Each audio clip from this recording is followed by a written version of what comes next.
Welcome to another CrossTalk, your 6th Plymouth District edition with your state rep, Josh Cutler. And of course, that district is Hanson, Pembroke, and Duxbury. Representative. Good to be back. Welcome back. As promised, we said we'd have you back somewhere after the House already kind of discussed their budget. It's kind of beyond that now, where it's conference committee. Yeah, lots going on. I'm trying to think how many episodes we've done. Yeah, that's what we're kind of talking We're about. just talking that off camera. Quick, yeah. I don't know. And of course, I gave him the basic a lot. A lot. I don't know if we've hit 100, but we've probably hit 50. Right? Maybe more like 30. No, it's, you know. Yeah, you have been on for a while. Yeah. So I bet you it's close to 50. Okay. That's my Okay. audience members. So we're gonna check that and get back to you. So this is 51. Well, we'll check that and get back. Okay, all right. So yes, lots going on. So talk to me, fiscal 2020 budget. Let's kind of talk to the House and what it was like to tackle it as a senior state rep here on this House floor. Senior in terms of gray hair, but No, I'm talking about you. There's a lot. We get a lot of new faces.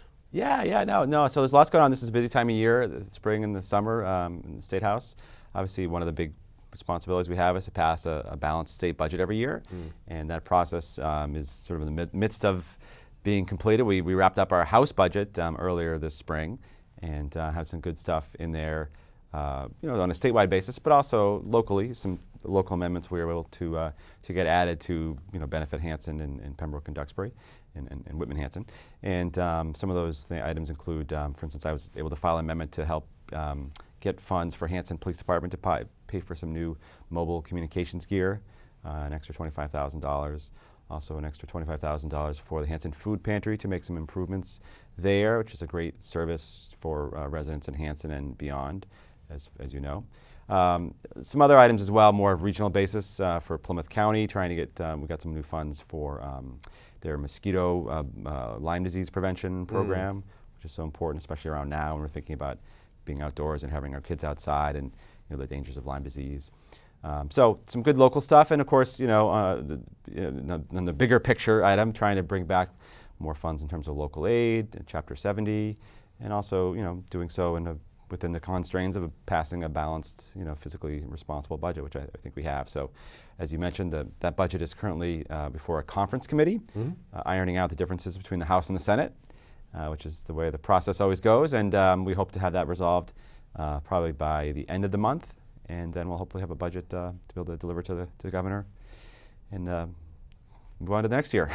It seems as though it's a little bit earlier this year. I know last year was more towards the end of June, and it seemed as though it extended into July, and I know that there was like a little bit of an emergency addendum where if in fact the fiscal 19 budget didn't get signed, at least the state could keep running. Yeah, we don't have, people in Washington hear about what happens in Washington with the continuing resolutions or the midnight, debt service votes and so forth. Yeah. We don't do that in Massachusetts, thankfully. And if our budget does get delayed, we always pass a stopgap budget so that there's no services that are impacted. There's no shutdown ever. I think that's one thing we can be proud of. Democrats and Republicans here in Massachusetts, we work together for the common good and for the Commonwealth. And even though we occasionally have policy differences, we don't let that prevent us from doing what needs to be done for the people of Massachusetts. So, do you feel that your lengthened tenure up at the State House has helped you to yield more so bringing the bacon home to your district on a little bit more consistent and a well-rounded basis? I think, the longer you do a job, the better you get at it. I think that's, you're doing much better at CrossTalk than when we first started, Kevin, so good job. Just joking.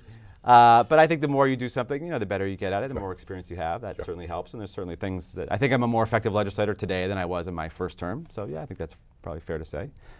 Still have the same love of doing the job, though, that I did when I first walked in. Still have that zest. Yes. Very good. I know that I pay attention to a lot of the things in my social media feeds, and from time to time I've seen since the last time we chatted, you attending various hearings and speaking before one of them. I think you had mentioned before we rolled the cameras here is that there was an NG Save Act that you were involved with. Can you talk a little bit about that real quick? Yeah, so there's, and this brings up a good point I always like to make, is that a lot of the ideas that we have as legislators come from our constituents and from the folks in our district. And this particular bill, which is called the Energy Save Act, was an idea that came to me by constituent Mary Ann Damasio, resident of Hanson. And the idea is that, think about it, the cheapest and the greenest kind of energy is what? Wind, solar? Those are good answers. No, is the energy we don't use in the first place. Oh. Think about it that way. It was sort of a trick question. Sorry to spot you there. Okay. But seriously, the cheapest and the greenest kind of energy is the energy we save that we don't actually ever use. And so having appliances and household appliances and consumer appliances that are more energy efficient and therefore consume less energy obviously saves us energy costs and saves our environment. So my legislation, the Energy Save Act, is all about incentivizing businesses to have more energy efficient products, basically to weed out the least energy efficient products in the marketplace so that we have more energy efficient options for folks to go down when they go down to the local hardware store or wherever they may be to buy products, whether it's sprinkler heads, shower heads, toilets, those kinds of products. Making them more energy efficient will save us money in our pocket and obviously help us to save and cut down on our carbon emissions. So it's the Energy Save Act, and it really is because of the good work of a constituent who brought the issue forward. And I'm proud to be the chief sponsor of this legislation this term. We actually passed the bill last year in the House. It didn't get all the way to the end of the end zone, so to speak, before the clock ran out.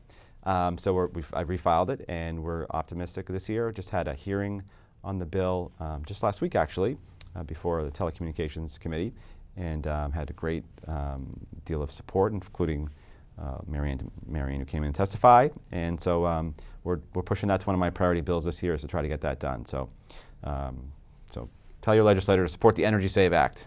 Is it a matter of seeing how it'll report out of committee once the hearings are done and once they've deliberated? Yeah, so as you know, Kevin, it's a pretty lengthy process to get anything done. And so the first step is to get the bill reported favorably out of committee.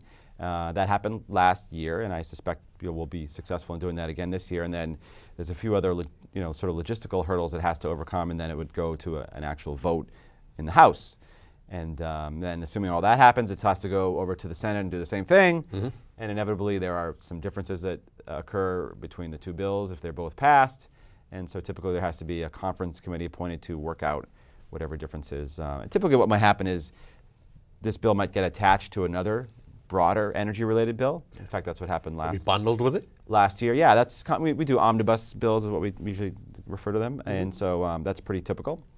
And so that just adds to the complexity of getting things done. I apologize. That was a Bob Hayesism that I threw out there. Oh, okay. Well, his pet peeve is bill bundling. So. Bill bundling. Okay. Well, that's why I'll explain to Bob, who's one of my favorite people, and, that it's an omnibus bill.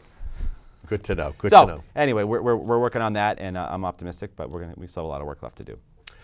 Another piece of legislation that's been getting a lot of media buzz is the hands-free bill, and I'm sure that has a proper name for it. Distracted driving legislation, right? As I thought. What's your feeling on this? Does it seem like this is going to be the year that this happens? I'm knocking on wood. I don't know if folks can hear that. So I think this is the year that we do this. I think it's time that we do this. So what we're talking about, obviously, is cell phone use while driving.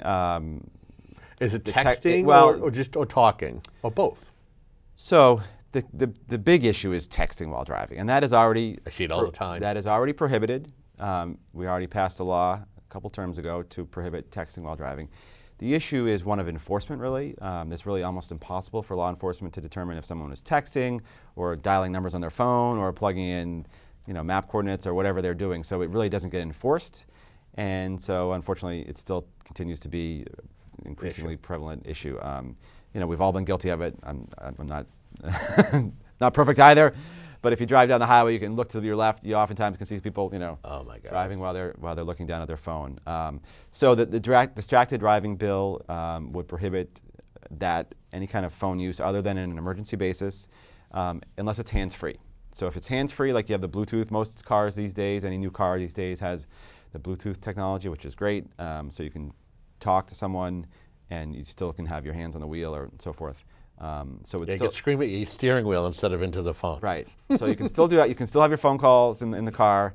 Just would be hands-free. And there is an exception if you had an emergency. And there's also an exception for first responders for law enforcement as well. So there's some common sense exceptions in there. But it is, I think, a necessary step to do. And we've been talking about this bill for a while, and it kind of had been delayed a little bit because there was a concern about an issue of racial profiling and whether this could be potentially abused. And so there's some legitimate concerns that were raised. And so I think there was some time spent trying to build a consensus and get everybody on the same page and make sure we had some kind of data that was included, data aspect of the bill to take a look at that so that everyone was comfortable with that. And I think we're pretty much at that point. And so the House passed a version of the distracted driving bill just late last month. And so the Senate is expected to do the same. And then, again, as I just said, it will be working out the differences in conference committee. And I think the governor has already indicated that he is supportive of that. And so Massachusetts will join. I believe most states in New England already have something similar on the books. So it's not a new thing here. But I think it's an important thing to do. This is kind of a little, I'm going to throw this in there, and I don't know if it's a conversation we've had in one of our previous 50 conversations here on CrossTalk.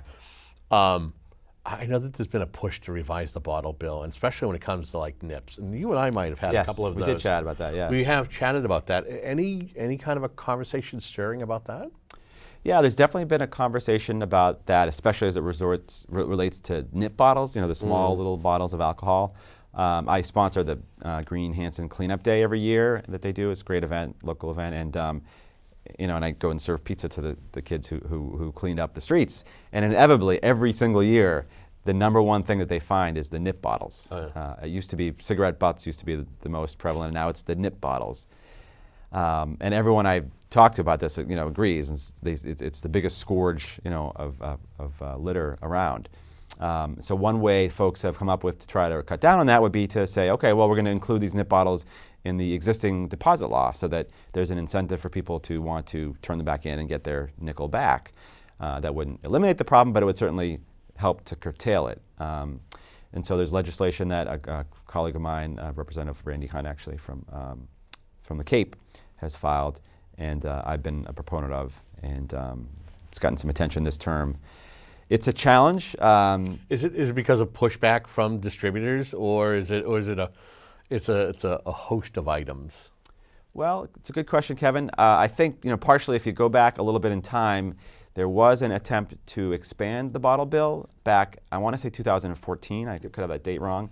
It was a ballot question, and I was very much for it, and it very much was defeated.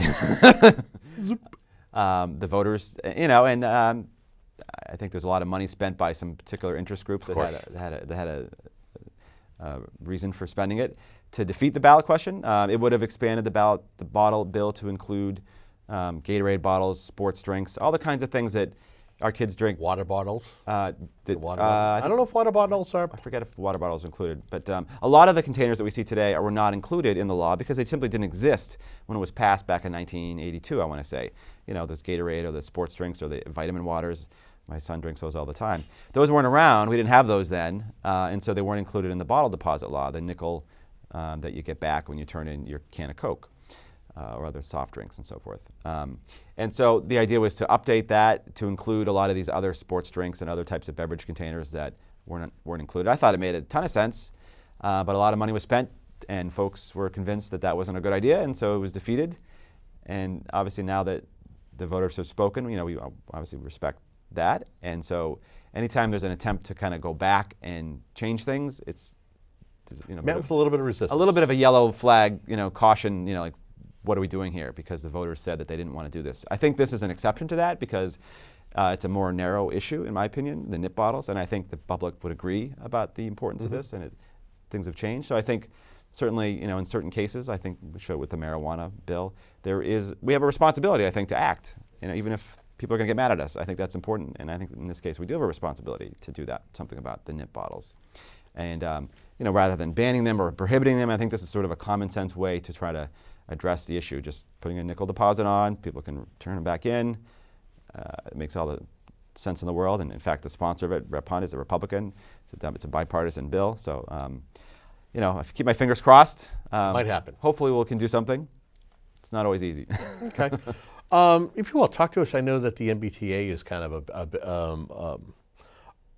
a constant conversation, whether it's issues with upkeep and the expenditures that the state spends, but I know that you've been someone who's pushed for more services for folks down here on the South Shore, and I think one of the most recent things is extended hours. Talk about that. Yeah, absolutely. So our commuter rail, you know, we have a commuter rail stop here in Hanson. Mm-hmm. And actually, ever since I've been elected, we've been working collectively with our bipartisan team here to try to restore and improve service as best we can. If you recall, our region, Hanson and our commuter rail line, was one of the few areas that didn't have weekend commuter rail service previously. All of Metro West, the North Shore, they all had weekend service, and ours was cut a number of years back. And it was never restored. And so that was one of the things we did when I first took office. I remember back in 2013, with the help of then Senate President Therese Murray and our other colleagues, and we fought to get our weekend service back. And we made the case that, you know, it was a matter of equity, that the South Shore shouldn't be the ugly stepchild that, you know, the MBTA wasn't fair. And so we were able to get funds in the budget to help to fund that. And so we got our weekend service back, which is a great first step. One of the sort of nagging issues that's been there ever since is this problem that the hours are much curtailed as compared to other areas of the state. So, for instance, if you were to take the train in on a weekend to go to a Red Sox game, you'd often have to leave in the 7th inning in order to catch the last train back to the South Shore. You'd be, you know, stuck in the city. So we've been pushing to try to get that last train bumped out a little bit later, to put it in parity with a lot of the other regions of Metro West and up on the North Shore. And, you know, and it's not just a Red Sox game. Obviously, if you're going to the Symphony or whatever event you're trying to go to, we want people to take public transportation to go into the city, especially on the weekends. It's a great you know, the train tracks are there, the trains are there. It's a sunk cost. We've already paid for it. Let's use it and let's, you know, make some money and provide a service to folks. And so, and, you know, of course, there's so much to do in Boston. It's such a great cultural resource. And, you know, the train is a very relaxing way to go. It also usually. And it also limits the amount of traffic you have in Boston in emissions. Absolutely, yeah. No, there's 100 different reasons why it's a good thing.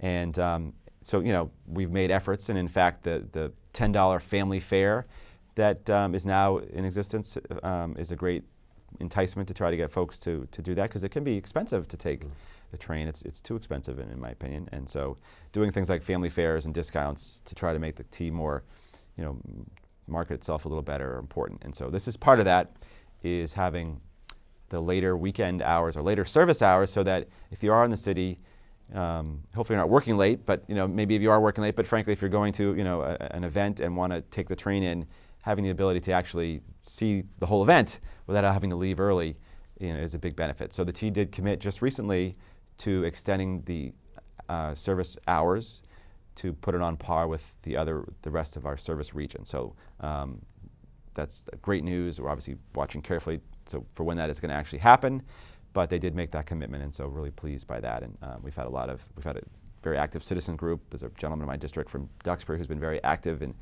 advocating for that, and our team of legislators has been working in concert with that as well. So some good news. Okay. Yeah. I know that there are a couple of different committees that you chair. Let's talk a little bit about, I'll make sure I get this right, so I'm going to look at my pad here.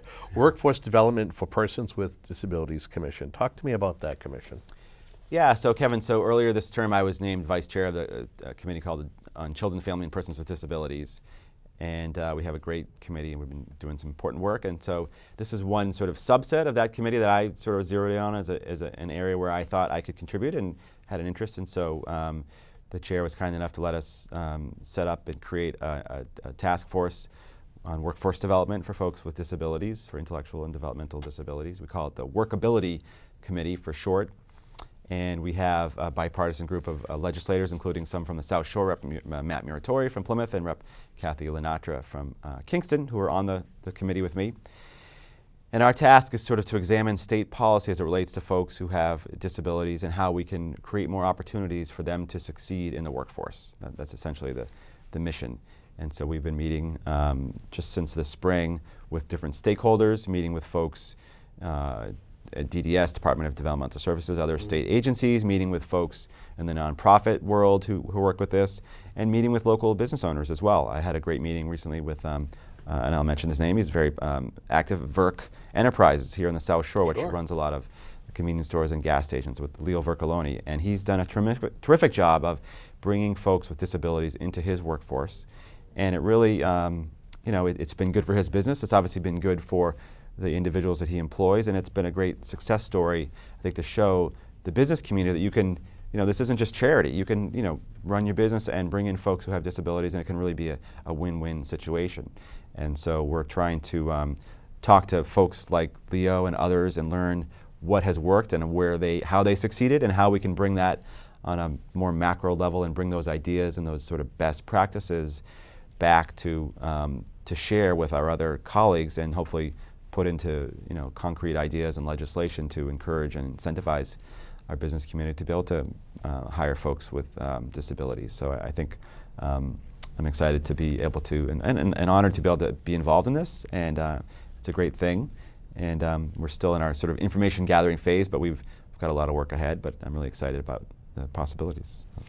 And you're somebody who's very, very active in the district and supporting people in the district. I'll just throw out a couple of things. I know not too long ago, a great guy he's a community leader, Peter L. Brown, we know, who is in Pembroke, serves on various boards and committees. I think one of them is the Talk Information Center, that's the Radio for the Blind. He also he's also with a Chamber of Commerce. That's just one individual. I can barely keep up with Peter. He's so active. Who can? I think he's cloned personally.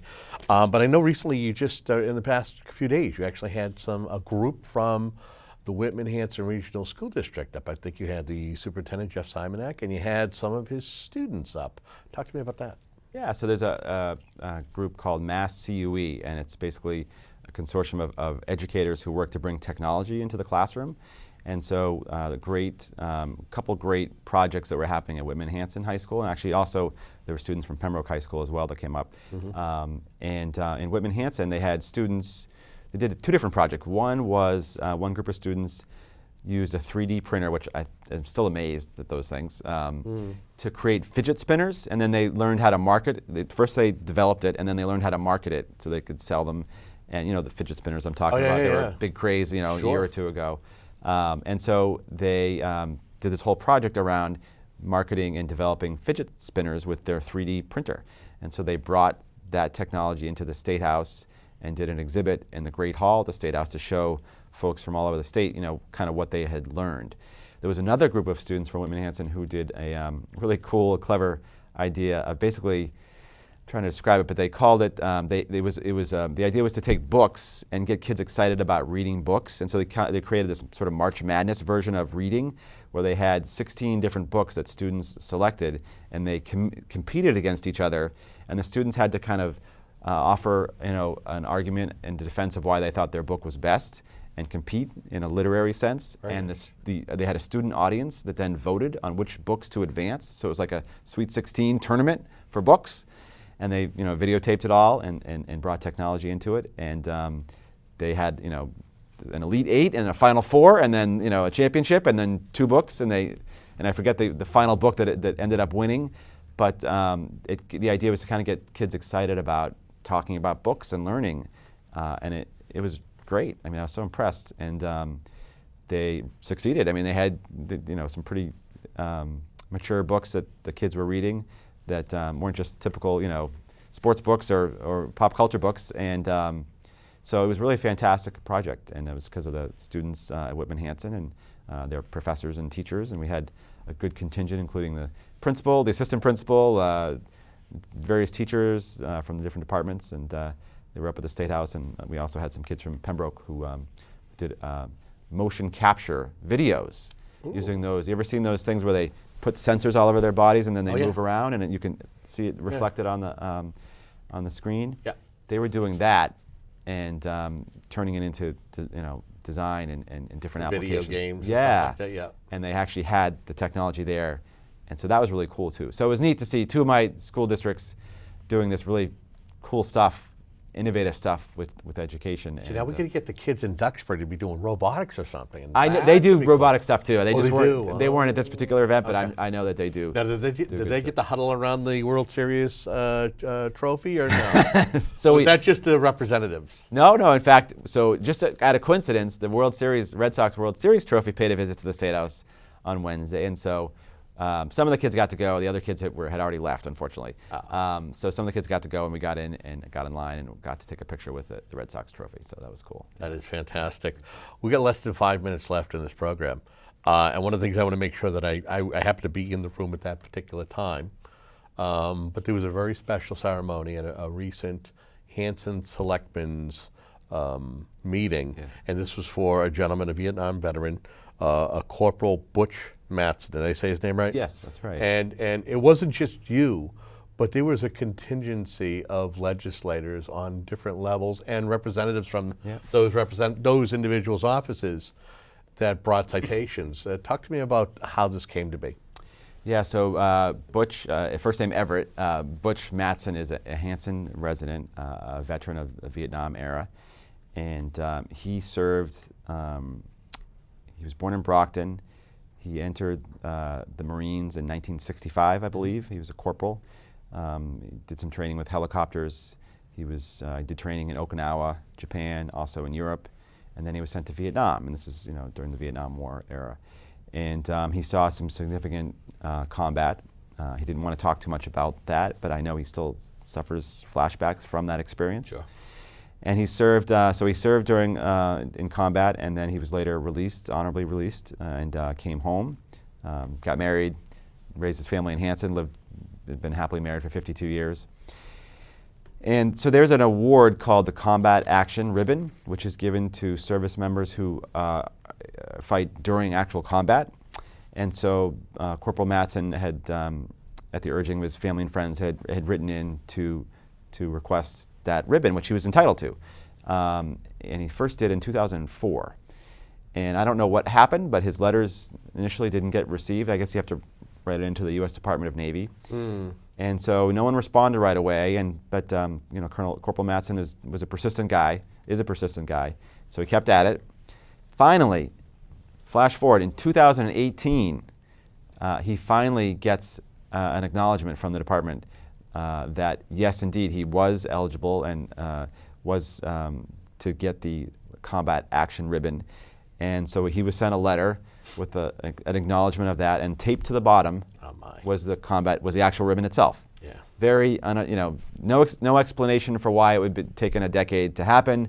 No apology, nothing. No thank you for your service. Just kind of like a here. Here you go. Here's your Here. ribbon. Yeah. Stop bothering us. That was kind of the attitude that it was. And so I first learned about this from his VA contact who had been working with Butch for a number of years, and he came to us and said he didn't think this was quite right. Could we do something about it to maybe make it, more appropriate honor given the service? And so, obviously, we thought that was very much, we needed to right a wrong, basically. For some reason, whether I don't want to blame anybody, but somebody screwed up, and we needed to right this wrong. And so we contacted Butch, and he was very humble. At first, he didn't want to do anything.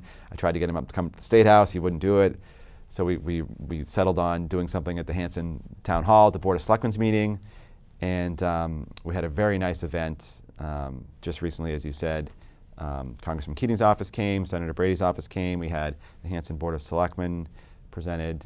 He had a ton of family and friends from the American Legion here in Hanson that came. So we had a big audience of folks, and we were able to kind of more formally and in a little more pomp and circumstance present the award and present our appreciation, and brought him citations from the House and the Senate and the United States Congress to more formally recognize his service to our country and to our town. And so I'm hopeful, and he seemed very taken by the event, and so it was a very nice thing. I thought that the community came together to help honor this Vietnam era veteran who hadn't gotten the recognition that he should have, and we sort of fixed that. So that was nice. And if folks want to see that, it was the first meeting in June, the Hanson Board of Selectmen meeting in June. If you actually want to see it, I think it's probably right at the beginning of that particular right at meeting. 7 o'clock when we did it, yeah. We're plumb out of time here. Folks want to find out more. They want to reach out to you, constituent services, office hours. How can they do that? Yeah, joshcutler.com. Call our State House office, 617-722-2810. Or email us. Happy to, or come to office hours every Friday. We're rotating around to different senior centers. Look forward to hearing from folks, and thanks again for a great show. Thank you. Pleasure. That's another one in the books for the CrossTalk 6th Plymouth District edition with U.S. State Rep. Josh Cutler. Until next time, have a good day.